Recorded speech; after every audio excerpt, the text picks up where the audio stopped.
عليكم ورحمة الله وبركاته. الحمد لله، الحمد لمن خلق فسوى وقدر فهدى وأمات وأحيا وأضحك وأبكى، والصلاة والسلام على من لا نبي بعده، الذي أرسل بشيرا ونذيرا وداعيا إلى الله بإذنه وسراجا منيرا. فقد قال الله تعالى في كلامه المجيد وفرقانه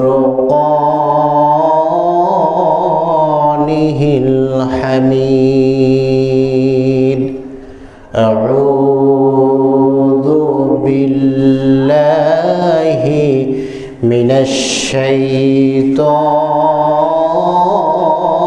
الرجيم. بسم الله الرحمن الرحيم. ومن يبتغ غير الإسلام دينا فلن يقبل منه وهو في الآخرة من الخاسرين. وقال تعالى في شان حبيبه وطبيبه ومعشوقه: إن الله وملائكته يصلون على النبي يا أيها الذين آمنوا صلوا عليه وسلموا تسليما. اللهم صل على محمد وعلى آل محمد كما صليت على إبراهيم وعلى آل إبراهيم إنك حميد مجيد. اللهم بارك على محمد وعلى آل محمد كما باركت على إبراهيم وعلى آل إبراهيم إنك حميد مجيد. الحمد لله। সকল প্রশংসা মহান রব্বুল আলামিনের প্রতি, যেই মহান রব্বুল আলামিন আরও একটি জুমার দিনে আমাদেরকে আল্লাহর ঘর মসজিদে আসার বসার, মহান রবের কুদরতি কদমে সেজদা প্রদান করার, পবিত্র কালামুল্লাহ শরীফ থেকে এবং রাসূলুল্লাহর হাদিস থেকে কিছু কথা বলার এবং শোনার তৌফিক দিয়েছেন। এই শুকরিয়া তান সকলেই একটু জোরে সরে পড়ি আলহামদুলিল্লাহ। সকলেই পড়ি রব্বানা লাকাল হামদ হামদান কাসীরান তাইয়িবান মুবারাকান ফীহি। অসংখ্য সালাত ও সালাম পেশ করছি সাইয়্যিদুল আম্বিয়া ওয়াল মুরসালিন, রাহমাতুল লিল আলামিন, খাতামুন নবিয়্যিন, শাফিউল মুযনবিন হযরত মুহাম্মদ সকলে পড়ি সাল্লাল্লাহু আলাইহি ওয়াসাল্লামের প্রতি। সম্মানিত উপস্থিতি, আমরা মুসলিম, ঠিক কিনা? সকলে মুসলিম না আমরা? ইসলাম হলো আমাদের ধর্ম। কোরআন হলো আমাদের সংবিধান, কোরআন হলো আমাদের নিয়ম নীতি রক্ষা করার সংবিধান, আর রাসূল সাল্লাল্লাহু আলাইহি ওয়াসাল্লাম হলেন আমাদের নেতা। তো আমাদের উপর দায়িত্ব হলো আমরা আমাদের দৈনন্দিন জীবনে, সামাজিক জীবনে, পারিবারিক জীবনে, রাষ্ট্রীয় জীবনে যেখানে যা কিছুই করি না কেন, আমাদের উপর দায়িত্ব হলো বা আমাদের উপর আবশ্যকীয় হলো কোরআন এবং সুন্নাহর বাইরে গিয়ে কিছু না করা, ঠিক না? কোরআন এবং সুন্নাহর বাইরে গিয়ে নিজেদের ইচ্ছে মতন কি চলা যাবে? যদি চলা যায় বা চলতে থাকি, তাহলে কি আমরা আর রাসূলের উম্মত বলে, প্রকৃত উম্মত বলে নিজেদেরকে দাবি করতে পারবো? কারণ আমরা তো রাসূলকে নেতা হিসেবেই মানি না, তার কথাই তো মানি না, তাহলে আমরা কিভাবে রাসূলের প্রকৃত উম্মত হব? তো আজকের ডিসেম্বর মাসের শেষ সপ্তাহ, ডিসেম্বর মাসের 31 তারিখ যখন আসে, তখন আমাদের মধ্যে একটা ব্যারাম দেখা যায়। কি দেখা যায়? একটু জোরে বলেন না, কি দেখা যায়? ব্যারাম দেখা যায়, ব্যারাম। 31 তারিখ রাত 12টা 1 মিনিটের সময়, অর্থাৎ 1 জানুয়ারি যখন আগমন করে, নতুন বছরের প্রথম প্রহরে আমাদের দেশে অসুস্থ সাংস্কৃতিক চর্চা দেখা যায়, ঠিক না? এইটাকে আমরা বলে থাকি 31st নাইট। কি বলি? 31st night. আচ্ছা বলেন তো, এই 31st নাইট এটা কি কোনো মুসলিমদের উৎসব হতে পারে? একটু জোরে বলুন। কোরআনে বা হাদিসের মধ্যে কোথাও এই উৎসব রাসূলুল্লাহ পালন করছেন, আদেশ করছেন, সাহাবীরা করছেন, কোনো সালফে সালেহিনগণ করছেন? তাহলে আমি বলি আপনি মুসলমান, আমি মুসলমান, অথচ আমার বাচ্চা, আপনার বাচ্চা, আমার ভাই এই উৎসব পালন করে, তাহলে বুঝতে পারলাম আমরা এখনও প্রকৃত মুসলমান হতে পারি নাই। আজকের আমি এই বিষয়টা নিয়ে কথা বলবো যে ইসলামের দৃষ্টিতে এই যে 31st নাইট এটা পালন করা কতটুকু প্রয়োজনীয় বা এটার বিধান কি, এটা পালন করলে আমাদের কি কি ক্ষতি হতে পারে, সেই দিকগুলো নিয়ে আলোচনা করবো ইনশাআল্লাহ। আমি একটা আয়াত কোরআনে পাক থেকে আমি তেলাওয়াত করেছি, সূরা আলী ইমরান থেকে। কোন আয়াত থেকে? কোন সূরা থেকে? সূরা আলী ইমরান। আল্লাহ রাব্বুল আলামিন বলেছেন, وَمَن يَبْتَغِ غَيْرَ الْإِسْلَامِ دِينًا فَلَن يُقْبَلَ مِنْهُ। যে ব্যক্তি ইসলামের মধ্যে ইসলামকে ছাড়া অন্য কোনো কিছুকে দিন হিসেবে গ্রহণ করলো, জীবন বিধান হিসেবে গ্রহণ করলো, সে যা কিছুই করুক না কেন আল্লাহ রাব্বুল আলামিন তার পক্ষ থেকে কিছুই কবুল করবেন না। বুঝতে পারছেন?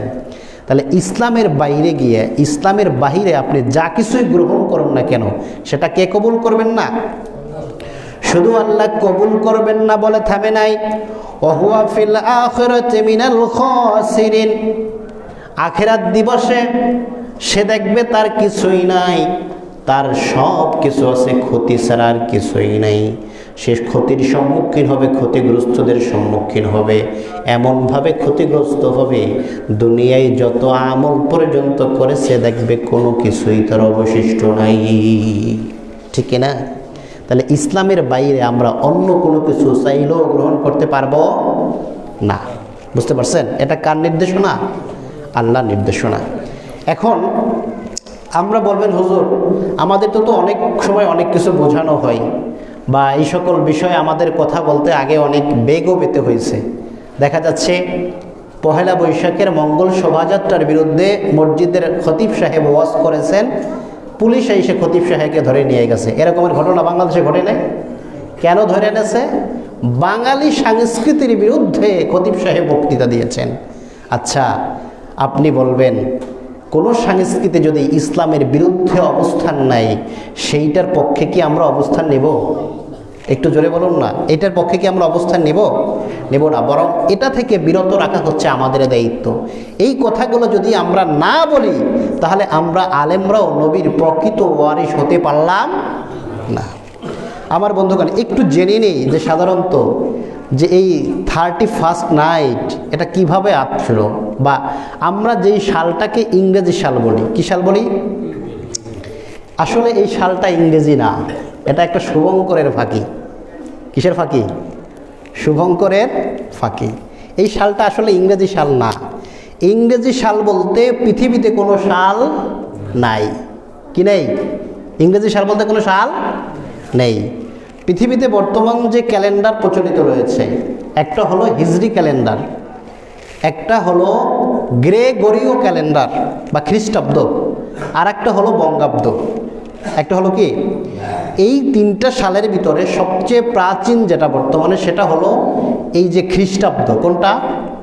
খ্রিস্টাব্দ। এখন কত সাল চলে? 2024। কয়েকদিন পরে 2025 আসবে, ঠিক না? বলেন তো হিজরি কত সাল চলে এখন? 1446। 1446। এটা আমরা অনেকেই জানি না, তাই না? আপনার এরপরে সে বঙ্গাব্দ, সম্রাট আকবর যিনি কপি পেস্ট করে হিজরি সাল থেকে আবিষ্কার করছেন আর কি, বুঝতে পারছেন? তো এই যে আমরা যেটাকে ইংরেজি সাল বলি, এটা আসলে ইংরেজি সাল না। এটার উৎপত্তি কখন? খ্রিস্টপূর্ব 46 সাল। কত সাল?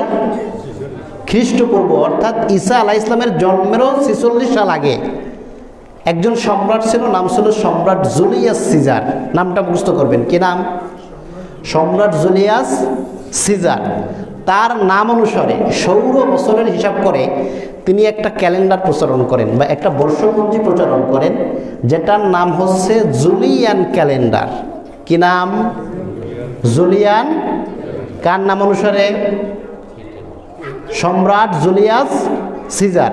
সম্রাট জুলিয়াস সিজারের নাম অনুসারে একটা ক্যালেন্ডার করা হয়, যেটার নাম হলো রোমান জুলিয় ক্যালেন্ডার। এই ক্যালেন্ডারের ধারাবাহিকতা চলতে থাকে ঈসা আলাইহিস সালামের জন্মের প্রায় 1600 বছর পরে। কতশো বছর পরে?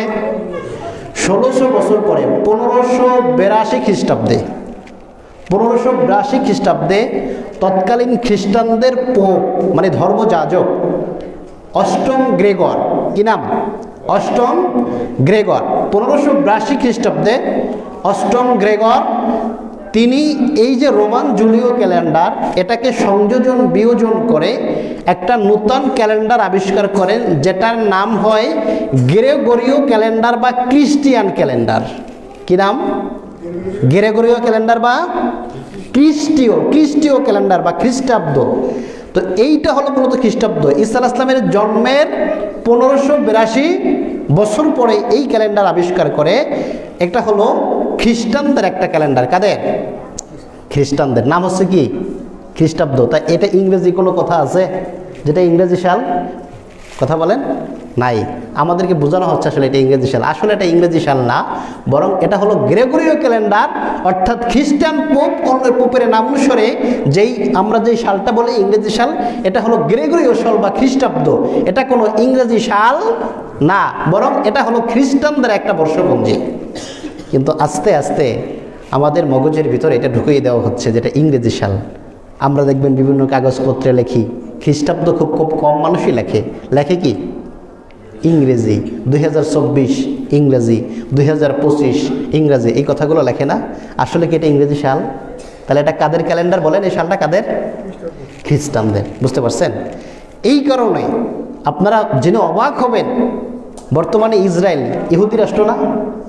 ইসরায়েলে কিন্তু 31st নাইট উদযাপন করে না। কেন করে না জানেন?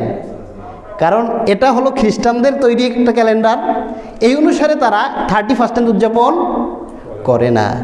বলুন তো, ওদের বেশি বিরোধিতা করা উচিত ছিল খ্রিস্টানদের, নাকি আমাদের বেশি উচিত ছিল? আমাদের বেশি উচিত ছিল না খ্রিস্টানদের বিরোধিতা করা? কারণ আল্লাহ রাসূল সাল্লাল্লাহু আলাইহি ওয়াসাল্লাম তো বলেই গেছে, মান তাশাব্বাহা বিকওমিন ফাহুয়া মিনহুম, যে জাতির সাথে যাদের সাদৃশ্য থাকবে সে তাদের অন্তর্ভুক্ত হবে। তাহলে আমাদের তো বেশি তাদের সাথে বিরোধিতা করা উচিত ছিল। তারা যেই সালের প্রবর্তন করেছে সেটা তো আমাদের মানা উচিত ছিল না, বরং এটা মানবে না বিদায় হিজরি সালের প্রবর্তন হয়েছে।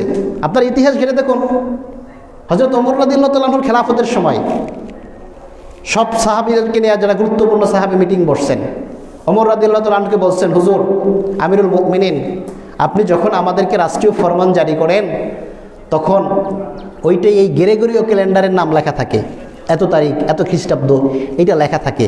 কিন্তু আমরা আসলে এইটা চাই না, আমরা আসলে এটা চাই না। বা এরকমের তখন সালটা তারা লিখতও না, তারা মনে রাখতো এইভাবে যে ধরেন বদরের যুদ্ধের বছর, বদরের যুদ্ধের আগের বছর, বদরের যুদ্ধ পরের বছর, বা অমুক রমজান মাসের আগে, এরকমের তারা সাল মনে রাখতো। কথা বুঝতে পারছেন? এখন তখন বলছে যে আমাদের একটা সাল প্রবর্তন করা দরকার, একটা ক্যালেন্ডার দরকার। তখন সবাই মিলে মিটিং করলো, কেউ কেউ প্রস্তাব দিল যে আমরা যে খ্রিস্টানরা যে ক্যালেন্ডারটা ব্যবহার করে এইটা আমরা ব্যবহার করি। কিন্তু এটা নাকচ করে দেওয়া হলো না, খ্রিস্টানদের সাথে আমাদের সামঞ্জস্য থাকবে না। এরপরে বিভিন্ন সাহাবীদের বিভিন্ন প্রস্তাবের ফলে হিজরি সালের প্রবর্তন হলো। কোন সালের? হিজরি সালের। কেন? যাতে করে এই খ্রিস্টানদের ক্যালেন্ডারকে সাল তারিখ হিসাবে অন্তর্ভুক্ত না করা লাগে, এই জন্য কি করছে? হিজরি সালের প্রবর্তন করছে। কিন্তু অত্যন্ত দুঃখের বিষয়, আমরা ধরেন বললাম এখন যে আমরা যদি এই খ্রিস্টাব্দকে না ব্যবহার করি তাহলে আমাদের বিভিন্ন সমস্যায় পড়তে হয়। বেশ ভালো কথা, আমরা ঠেকের মশালা হিসাবে ধরে নিলাম, আমরা এটা ব্যবহার করতেছি। কিন্তু ভাই, আপনি যে এই নববর্ষ উদযাপন করেন, 31 যে উদযাপন করেন, এইটা আপনি কই পাইলেন? কোথাও থেকে কি আপনার প্রমাণ করার কোনো সুযোগ আছে? কোথাও সুযোগ নাই। বরং দেখেন, এই ক্যালেন্ডারটা আমরা যে ধরে নিলাম, তাহলে আমরা যে কথাটা সাধারণত ইতিহাস থেকে জানলাম, এটা আসলে ইংরেজি সাল না, কি সাল? খ্রিস্টানদের সাল। তো এখন এইটা যেহেতু খ্রিস্টানদের ধর্মীয় একটা ক্যালেন্ডার, সেই হিসাবে এই যে 31 নাইট, অর্থাৎ 31 তারিখ ডিসেম্বর শেষ হওয়ার পরে রাত 12টা 1 মিনিটে 1 জানুয়ারি উপলক্ষে যেই উদযাপনটা করা হয়, এদেশে আমাদের মুসলমানের বাচ্চারাই বেশি করে, ঠিক না? নাকি হিন্দু বাচ্চারা বেশি করে? এদেশে মাত্র 4% হিন্দু আছে, খ্রিস্টান তারপরে ইহুদির সংখ্যা হবে 1%-এর মতো, আর 91% মুসলমান যে দেশে, সেই দেশে আতশবাজির আওয়াজে, পটকা ফুটানের আওয়াজে রাত্রে আর ঘুমানোর কোনো উপায় থাকে না। আমি কি ঠিক বললাম না? আমি ঠিক বললাম? আমার বন্ধুগণ, এখন দেখি সাধারণত এই যে 31 উদযাপন করা, এই বিধানটা কি? এটা কি জায়েজ না হারাম? একটু জোরে বলুন, জায়েজ না হারাম? হারাম। কেন হারাম? এটার আমি ব্যাখ্যা করতেছি। কারণ কোনো কিছুকে হারাম প্রমাণ করতে গেলে কোরআন এবং হাদিসের নস লাগে। কি লাগে? কোরআন এবং হাদিসের নস লাগে। 1 নম্বর কারণ হলো যে এই 31 নাইটটা বিজাতিদের উৎসব। কাদের উৎসব? এই যে খ্রিস্টাব্দ কাদের ক্যালেন্ডার? খ্রিস্টানদের ক্যালেন্ডার। উৎসব কাদের? খ্রিস্টানদের। সুতরাং এটা তো আমরা করতে পারি না।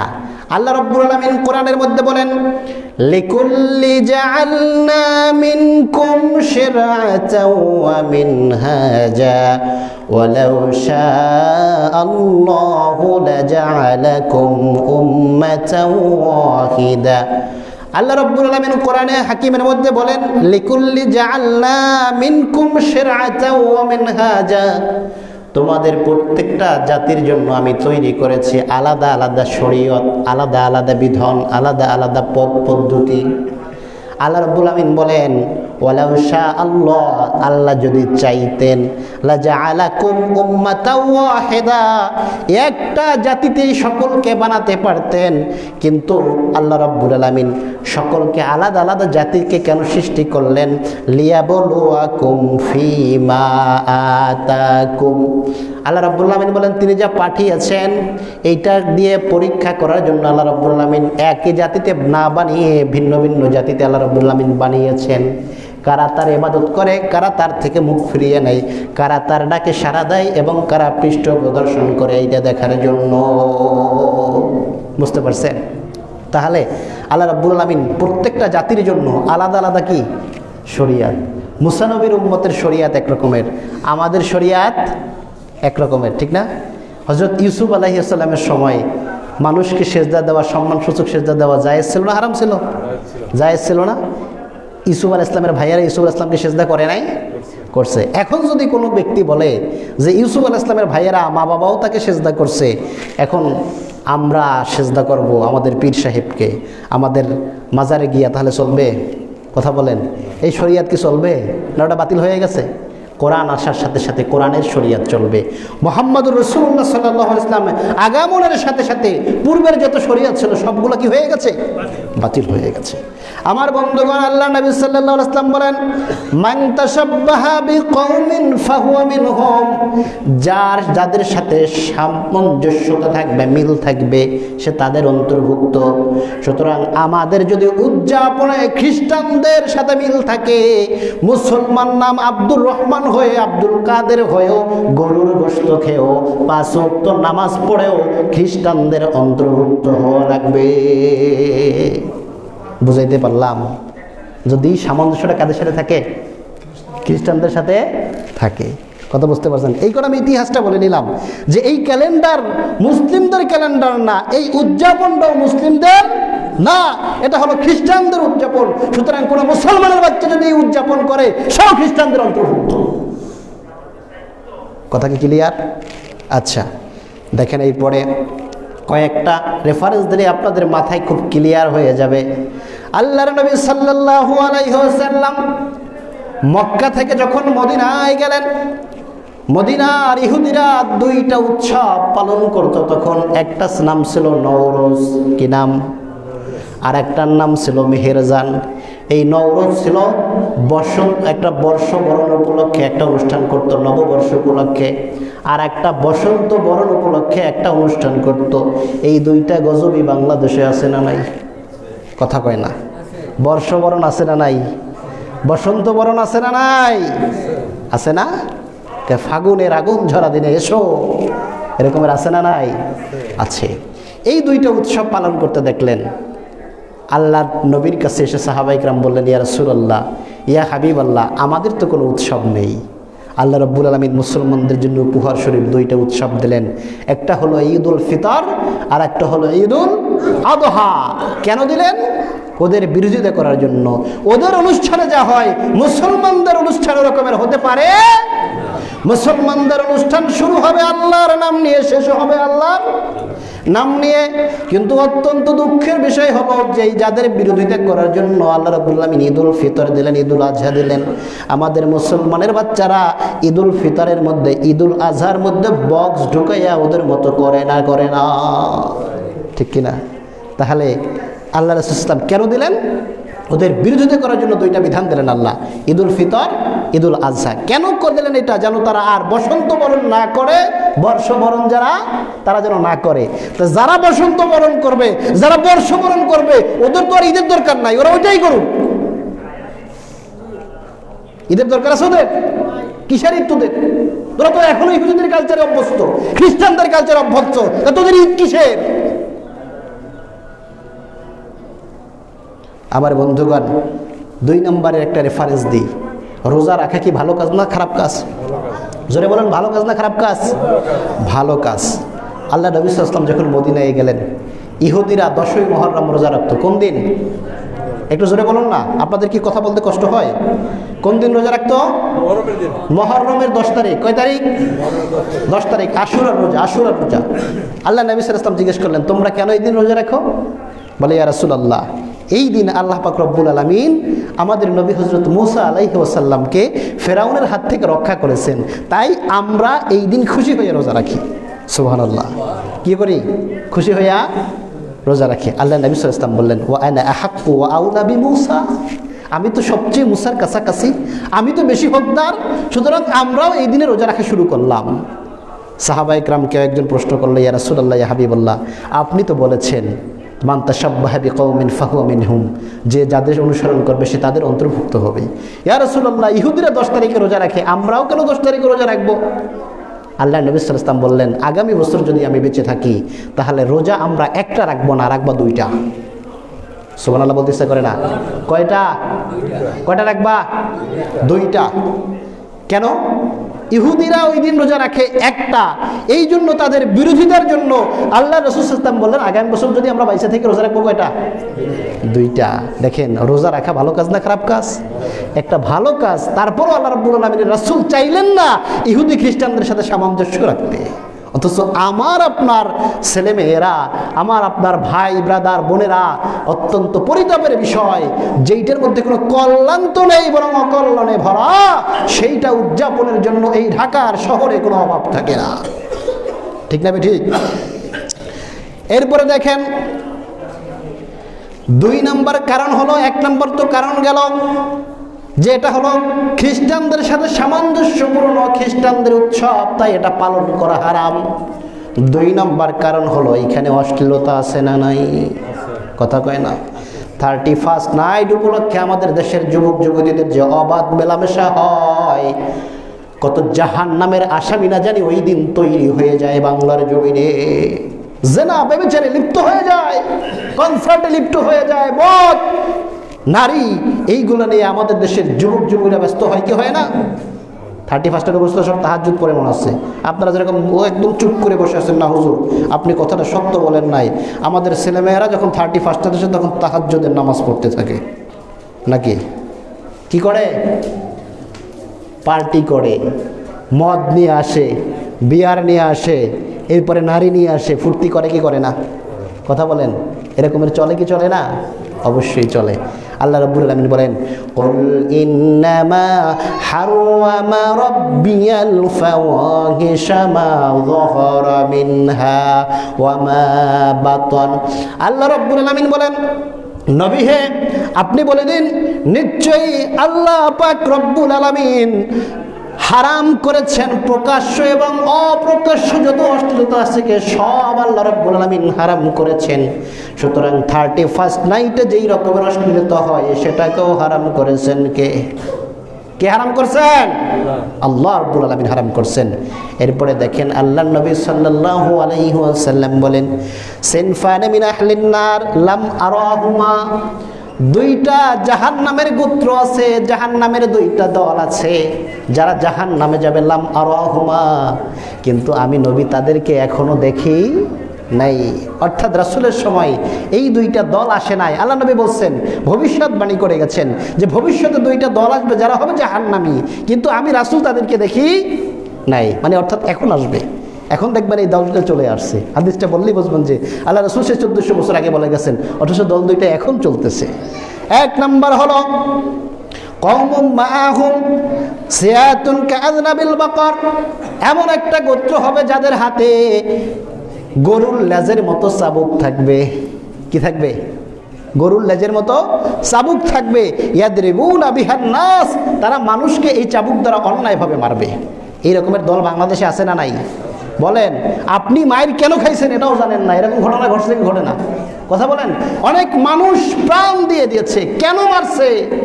যে মারছে সেও জানে না, আর যাকে মারছে সেও জানে না, বলে নেতাই বলছে মারতে, মারিয়ে ফেলাইছে। এরকমের আছে না নাই? যাদের হাতে চাবুক থাকবে, মানুষকে অন্যায়ভাবে তারা মারবে। এই একটা দল, বর্তমানে দলটা আছে না নাই? আছে।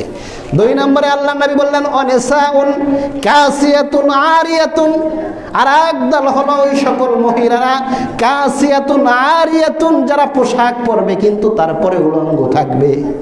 কি থাকবে? পোশাক পরেও উলঙ্গ থাকবে। এরকম মহিলারা আছে না নাই? একটু জোরে বলুন না, আছে না নাই? পোশাক পরে এমনভাবে টাইট ফিট যাতে করে শরীরের অঙ্গ প্রত্যঙ্গ মানুষ দেখতে পায়, প্রদর্শন করে, শরীরের প্রতিটা ইঞ্চির ভাঁজ যেন মানুষ দেখতে পারে। আবার এমন পোশাকও তো পরে, পোশাক পরছে ঠিকই কিন্তু তার ভিতরে কিছু সব দেখা যাচ্ছে। আছে না নাই? আল্লাহ নবী বলেন, এই দল কিন্তু রাসূল দেখে যায় নাই, বলছে ভবিষ্যতে আসবে এরকমের দল যারা হবে জাহান্নামী। একটা হলো যাদের হাতে চাবুক থাকবে, মানুষকে অন্যায়ভাবে তারা প্রহার করবে, মারতে থাকবে। আর একটা হলো নিসাউন কাসিয়াতুন আরিয়া, ওই সকল মহিলারা যারা পোশাক পরে থাকবে উলঙ্গ। মুমিলাতুন মাইলাতুন, মানুষকে তারা নিজেদের দিকে আকৃষ্ট করবে, অন্য পুরুষদেরকে তাদের দিকে আকৃষ্ট করবে এবং তারাও অন্যদের দিকে আকৃষ্ট হবে। রুসাহুন্না কাআসনামাতিল বুখসে, তাদের চুলগুলো থাকবে উট কুজানো, উট হেলে যেরকমের পরে, উটের কুজ যেরকমের হেলে পরে, এইভাবে তাদের মাথার চুলগুলো থাকবে। এরকম চুল বান্ধে না এখন? এরকম উঁচা করে চুল বান্ধে দেখছেন? কথা কয় না, বান্ধে না? আরে এগুলো দেখা না দেখার কি হচ্ছে? আপনি তো সব জায়গায় হাঁটলেই দেখতে পাইবেন, অবস্থা খুব বেতাল। এ বর্তমানে চলতেছে তো এগুলা। তো আল্লাহ নবী বলতেছেন যে এরা জান্নাতের ঘ্রাণও পাবে না, অথচ জান্নাতের ঘ্রাণ এত এত এত এত দূর থেকে পাওয়া যায়। তাহলে বুঝলাম এই অশ্লীলতা এই রাত্রিতে সবচেয়ে বেশি হয়, হয় কি হয় না? এই জন্য এটা হারাম। 3 নম্বর কারণ হলো গান বাজনা আছে না নাই? কথা কয় না, বলেন এটা হুজুর কমন বিষয়, এটা তো পাপই মনে করে না। মনে করবেন গান বাজনা কি হারাম না হালাল? একটু জোরে বলুন না, গান বাজনা কি হারাম না হালাল? গান বাজনাকে হারাম মনে করে যারা করবে তারা ফাসেক হবে, কবিরা গুনাহে লিপ্ত হবে। কিন্তু যদি কেউ মনে করে আরে হুজুর একটু গান বাজনা করলে কি সমস্যা হয়, ও আর মুমিনই থাকবে না, কাফের হয়ে যাবে। কথা বুঝাইতে পারলাম? কারণ ও গানটাকে যেটা হারাম ওটাকে মনে করছে কি হালাল মনে করছে। হারামকে হালাল মনে করলে সে আর ইমানদার থাকতে পারে না। বুঝতে পারলাম? আল্লাহ রাব্বুল আলামিন বললেন ওয়াল্লাযীনা লা ইয়াশহাদুনা আয-যুর ওয়া ইযা মারু বিল-লাগwi মারু কিরামা। আল্লাহ রাব্বুল আলামিন সূরা ফুরকানের মধ্যে তার প্রকৃত বান্দাদের গুণাবলীগুলো বর্ণনা করতে গিয়ে বলেন, এর মধ্যে একটা গুণ হলো আল্লাহর প্রকৃত বান্দাদের যখন তারা অশ্লীলতার কোনো কাজ থেকে যাবে ওই দিকে ফাঁকে একটা চোখ মেরে দেবে না, যে কেমন ড্যান্স করে একটু দেখি, কেমন করে গায়িকা গান গায় একটু দেখি, এই দিকে তারা চোখ দেবে না, বরং তারা সম্মানের সাথে সেখান থেকে চলে যাবে। এটা হলো মুমিন বান্দাদের গুণাবলী। আল্লাহ রাব্বুল আলামিন রাসূল সাল্লাল্লাহু আলাইহি ওয়াসাল্লাম বলতেছে লা ইয়াকুনান্না মিন উম্মতি আকওয়ামুন ইস্তাহিল্লুনা। আল্লাহর নবী বলেন আমার উম্মতের মধ্যে এমন একটা সময় আসবে যখন তারা কয়েকটা জিনিসকে হালাল মনে করবে অথচ এইগুলো হলো হারাম। কি মনে করবে? কি মনে করবে? হালাল মনে করবে অথচ এইগুলা হারাম। 1 নম্বরে আল্লাহ নবী সাল্লাল্লাহু আলাইহি ওয়াসাল্লাম বলেন আল হিরা, বেবিচারকে তারা হালাল মনে করবে। জিনাকে তারা কি মনে করবে? হালাল মনে করবে বেবিচারকে। বলবেন হুজুর এটা কি কেউ হালাল মনে করে? আমি বলি আলবাত করে। বলেন কিভাবে? আল্লাহ নবী তো বলেছেন হাত দিয়ে ধরলে কোনো বেগানা নারীকে তাহলে সেটা হলো হাতের জেনা, চোখ দিয়ে দেখলে হলো সেটা চোখের জেনা, আপনার অন্তর দিয়ে কামনা করলে সেটা হলো অন্তরের জেনা। অথচ আপনার আমার ছেলেমেয়েরা তো ভার্সিটিতে গিয়ে একজনের সাথে আর একজন হাত ধরে বেড়ায়, জড়াজড়ি করে বেড়ায়। আরে বন্ধু বন্ধু করলে কি আর সমস্যা হয়? এটা কি জেনা হচ্ছে না? একটু জোরে বলুন জেনা হচ্ছে কিনা? আল্লাহ নবী বলেছেন এই জেনা করবে তারপর হারাম মনে করবে না, এরা হালাল মনে করবে। 2 নম্বরে হলো আল হারির, রেশমি পোশাক পরাকে এরা হালাল মনে করবে।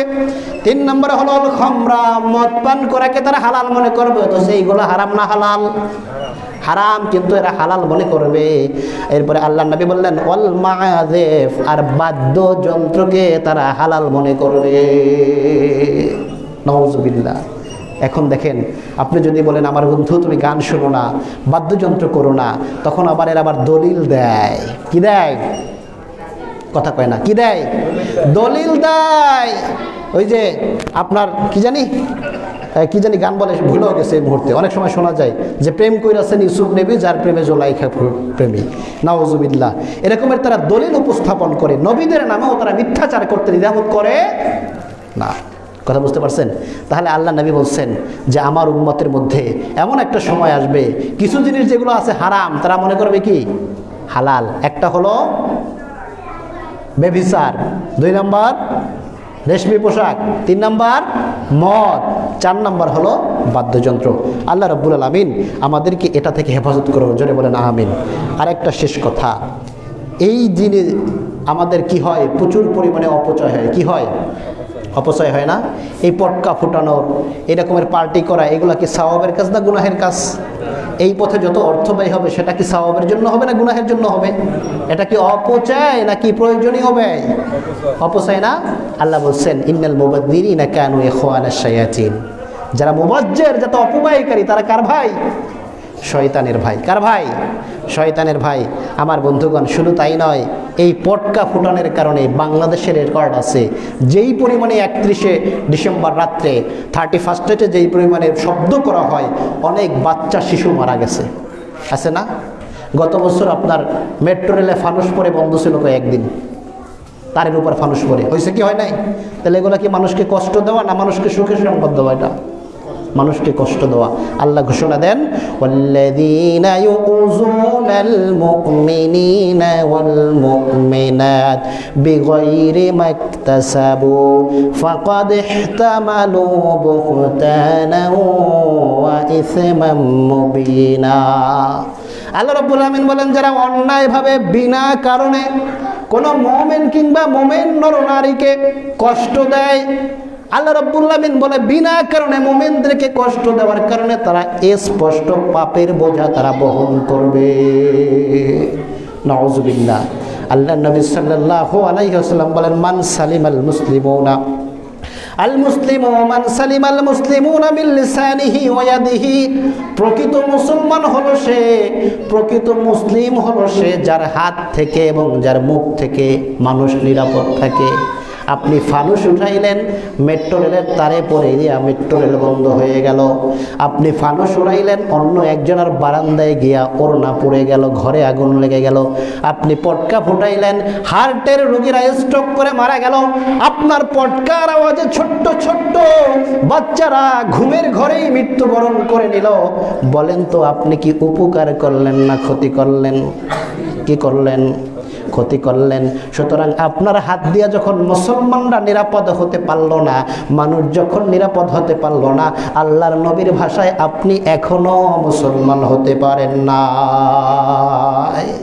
কথা কি বুঝাইতে পারলাম?